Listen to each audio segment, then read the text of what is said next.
एक बार की बात है। एक छोटे से गांव में एक गुमनाम हवेली थी। उस हवेली के बारे में बहुत से किस्से फैले हुए थे। कहते थे कि वहां रात को आत्माओं के छाए घूमते हैं और ध्वनियां सुनाई देती हैं। एक दिन गांव के छोटे से लड़के नामक रवि और उसके दोस्त नील और रिया ने उस हवेली में जाने का फैसला किया। वे सभी उत्साहित थे क्योंकि उन्हें डर का एहसास नहीं था। हवेली में पहुंचते ही उन्होंने महसूस किया कि वहां कुछ अजीब है। अंधेरा, चीखें और आवाजें उन्हें डरा रही थीं, लेकिन वे अपने आप को साहसी बनाकर आगे बढ़ते रहे। जैसे ही वे हवेली के अंदर घूमने लगे, उन्हें एक पुरानी खिड़की के पीछे से कुछ आवाजें सुनाई दीं। वे धीरे धीरे खिड़की की ओर बढ़े और जब वे उसे खोलने का प्रयास करते हैं तो वह खुद खुद ही खुल गई। उन्होंने अंदर झांका और देखा कि वहां एक पुराना कमरा था जिसमें एक पुरानी किताब और कुछ अजीब सी चीजें थीं। रवि ने वहां से उस किताब को उठाया और जैसे ही वह उसे खोलने का प्रयास किया तो वह खुद ब खुद ही खोल गई। उस किताब में उन्हें एक भयानक कहानी का पता चला।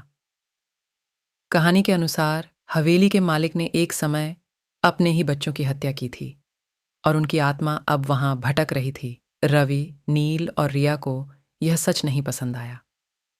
वे चाहते थे कि वे जल्दी से हवेली से बाहर निकलें, लेकिन जैसे ही वे बाहर निकलने का प्रयास करते हैं, उन्हें वापसी की राह बंद हो गई। वे उत्तेजित होकर हवेली के अंदर दौड़ने लगे, लेकिन हर बार उन्हें वापसी की राह बंद हो जाती। उन्हें लगा कि वह अब कभी बाहर नहीं निकल पाएंगे। अचानक उन्हें एक आवाज सुनाई दी, मुझे मेरा बदला मिल गया है। रवि, नील और रिया का दिल धड़कने लगा। वे उत्तेजित होकर अपने आप को वापसी की ओर बढ़ाया, लेकिन उन्हें आगे बढ़ते हुए उस आवाज की ओर बढ़ना पड़ा। जैसे ही वे आगे बढ़ते गए, वे एक बंद कमरे में पहुंचे, जहां से उस आवाज आ रही थी। कमरे में पहुंचते ही उन्होंने एक पुरानी और डरावनी महिला को देखा, जो वहां अकेली खड़ी थी। वह महिला उन्हें गंभीर दृष्टि से देख रही थी और उनके दिल में डर और उत्साह का मिश्रण महसूस होने लगा। रवि, नील और रिया ने उस महिला से पूछा, कौन हो तुम? क्या तुम हमें छोड़ोगी?